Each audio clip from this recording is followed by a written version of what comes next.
یہ لیلۃ القدر میں فرشتے کیوں آتے ہیں اور جبریل امین؟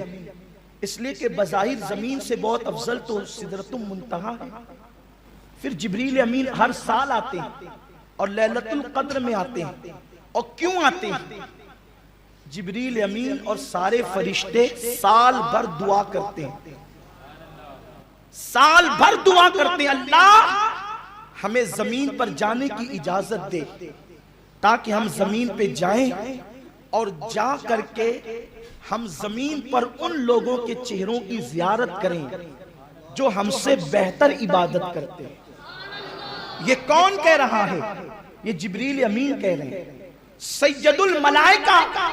اور اسلام کا یہ متفقہ نظریہ ہے، تمام عالم اسلام کا یہ عقیدہ ہے کہ غیر نبی جبریل سے افضل ہو نہیں سکتا، کیونکہ جبریل فرشتوں میں رسول فرشتہ ہے، یعنی کہ اللہ تبارک و تعالیٰ نے یہ فرشتوں کو، 4 فرشتوں کو رسول فرشتہ بنایا ہے، جناب جبریل، میکائیل، عزرائیل اور اسرافیل۔ اور یہ لوگ انبیاء کرام کے بعد مرتبہ رکھتے ہیں، لیکن غیر نبی ان کے برابر نہیں ہو سکتا، یعنی جبریل کے برابر۔ اور جبریل امین کہتے ہیں اللہ ہمیں ان کی زیارت کے لیے جانے دے، ان کے دیدار کے لیے جانے دے جو ہم سے بہترین عبادت کرتے ہیں۔ اور جبریل امین اور سارے فرشتے سال بھر دعا کرتے ہیں تو اللہ سال میں ایک مرتبہ شب قدر میں ان لوگوں کو زمین پہ بھیجتا ہے کہ اب جاؤ اور جا کر ان کی زیارت کرو جو تم سے بہتر عبادت کرتے ہیں۔ نماز کی اہمیت اپنی جگہ، نوافل کی کثرت اپنی جگہ، ذکر و اذکار کی کثرت اپنی جگہ، میں اس کا منکر نہیں، لیکن شب قدر کا مقصد سمجھنا ہوگا۔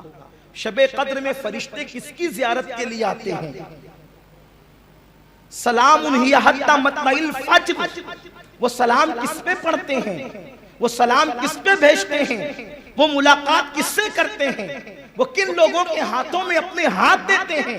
وہ کن لوگوں کے لیے مغفرت کی دعائیں کرتے ہیں؟ میرے پیارے آقا صلی اللہ علیہ وسلم کے پیارے دیوانوں، مفسرین فرماتے ہیں کیا کوئی فرشتوں سے بہتر بھی عبادت کر سکتا ہے؟ اور چہ جائے کہ جبریل سے بہتر کوئی عبادت کر سکتا ہے؟ ہمارے رکوع جبریل کے رکوع کی طرح نہیں ہو سکتے، ہمارے سجود جبریل کے سجود کی طرح نہیں ہو سکتے، ہمارا قیام جبریل کے قیام کی طرح نہیں ہو سکتا، ہماری تلاوت جبریل کی تلاوت کی طرح نہیں ہو سکتی۔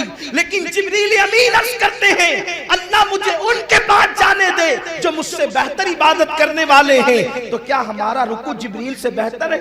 ہمارے رکوع میں تو دکان کا خیال، مکان کا خیال، بچوں کا خیال، بیوی کا خیال، افطاری کا خیال، سحری کا خیال، اس کا خیال، اس کا خیال، اور العیاذ باللہ اب تو حالات یہ ہے اپنی نمازوں میں موبائل کا خیال، بجتی ہوئی رنگ کا خیال، ٹون کا خیال، اور واٹس ایپ آتے ہوئے میسیجز کا خیال، کچھ لوگوں کو تو فلموں کا خیال، کچھ لوگوں کو تو دوستوں اور یاروں کا خیال۔ ارے یہ بھی کوئی نماز ہوئی؟ میرے آقا علیہ السلام تو فرماتے ہیں لا صلاۃ الا بحضور القلب، وہ نماز ہی نہیں ہے جس میں دل حاضر نہیں ہے۔ میرے پیارے آقا علیہ السلام کے پیارے دیوانوں، ہماری تسبیح بھی کوئی تسبیح ہے، زبان اللہ اکبر کہہ رہی ہے اور دل میں انانیت کے بت ہے، سب سے بڑا میں ہوں، اور زبان سے کہتا ہے اللہ اکبر، سب سے بڑا اللہ ہے۔ یہ نفاق نہیں ہے تو اور کیا ہے؟ یہ منافقت نہیں ہے تو اور کیا ہے؟ تو مسلمانوں مجھے بتاؤ آخر جبریل امین کو کون سی چیز زمین پہ لا رہی ہے کہ میرے اللہ مجھے ان لوگوں کے پاس جانے جو مجھ سے بہتر عبادت کرتے ہیں؟ اور اللہ انہیں سال میں ایک بار ایک ہی رات بھیجتا ہے زمین پہ لیلۃ القدر میں۔ تو میرے آقا علیہ السلام فرماتے ہیں وہ عبادت وہ ہے جو فرشتوں کے بس کی نہیں ہے۔ فرشتے ان عبادت گزاروں کو ڈھونڈتے ہیں۔ کون عبادت گزار؟ جو بیماروں کی عیادت کے لیے جاتے ہیں، ان عبادت گزاروں کو ڈھونڈتے ہیں۔ فرشتے ان لوگوں کو ڈھونڈتے ہیں جو اپنے منہ کا لقمہ تر اپنے منہ سے روک کر کسی اور کے منہ میں ڈال دیتے ہیں۔ فرشتے ان عبادت گزاروں کو ڈھونڈتے ہیں جو اپنی ضرورت پر دوسروں کی ضرورت کو ترجیح دیتے ہیں۔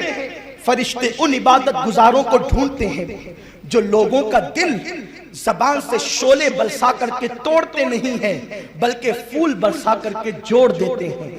فرشتے ان لوگوں کو ڈھونڈتے ہیں گویا کہ جو اپنے لیے عید کے کپڑے بعد میں بناتے ہیں، پہلے محلوں کے مفلسوں کو کپڑے پہناتے ہیں۔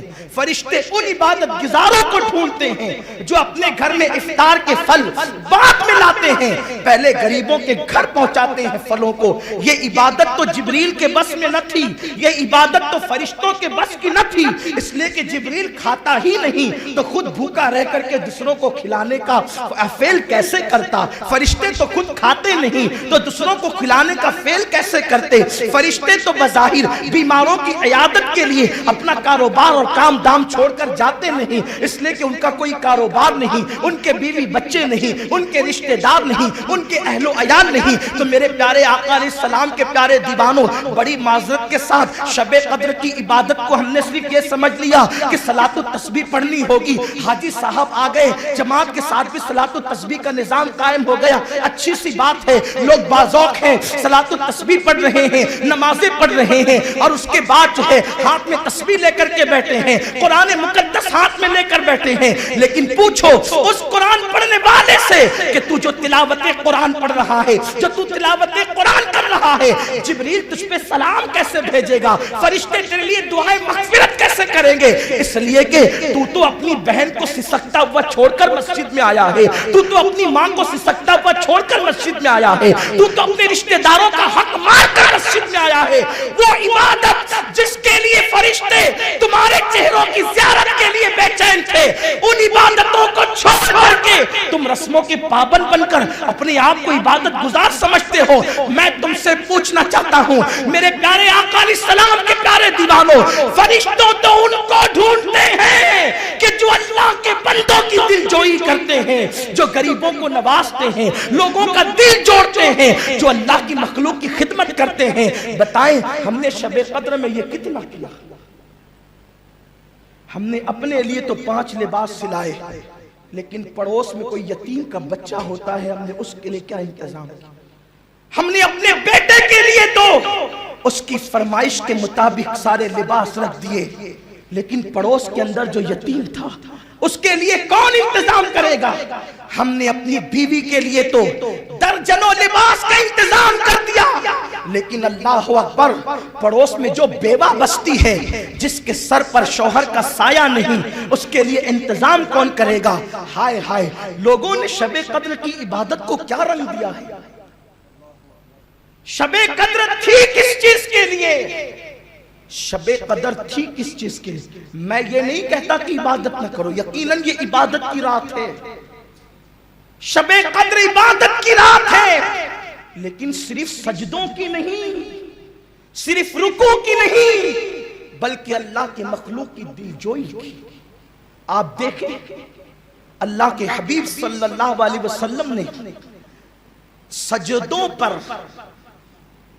اور نفل نمازوں پر اور تلاوت قرآن پر مخلوق کی خدمت کو کس طریقے سے اہمیت دی ہے۔